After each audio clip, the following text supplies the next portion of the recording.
Na polisi katika eneo la Makadara hapa Nairobi wanamzuilia mshukiwa kumradhi aliripotiwa kuchoma nyumba na kusababisha kifo cha mtoto mmoja eneo la Mukuru amekamatwa.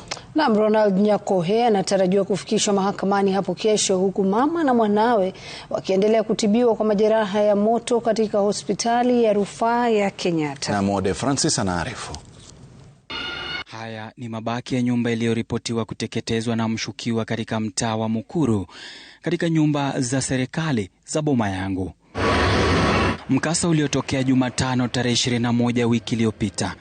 Maafisa wa usalama wakimkamata mshukiwa Ronald Nyakohe katika eneo la Isinya, kaunti ya Kajiado, siku 4 baada ya tukio. Mshukiwa baada ya kukamatwa akiwa mafichoni katika eneo la Isinya, kaunti ya Kajiado, sasa amefikishwa katika maeneo ya Makadara chini ya majasusi wa Makadara akisubiri kufikishwa kotini hapo kesho.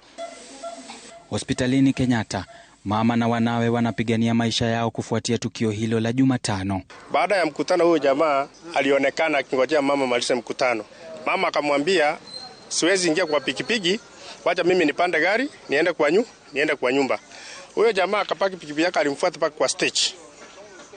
Kata alimfuata mpaka kwa stage, akaingia kwa gari. Lakini kwa gari baada akaanza kumfuruta. Wale makanga wakamwambia, mbona unarasimisha mwanamke? Si unamuongeleza polepole. Wakamsukuma akatoka, alafu wakafunga mlango. Kuna mtoto mmoja alikufa wa miaka 8, msichana. Mama pia alijeruhiwa vibaya. Bado angali hospitalini. Tutarecord statement yake baadaye. Pia watoto wake 2 walijeruhiwa. Mwanaume mmoja aliamua kushambulia familia nzima kwa kuwatupia petrol bomb. Kilio cha familia ya Roslyn Mokaya anaendelea kutibiwa kikiwa ni haki kwa matukio haya. Nikapata mdogo amewekwa ICU, amefunjika, wakaniambia yeye ashafariki. So mwenye ako sahihi alimbaya ni sister yangu, but waliniambia atakuwa sawa.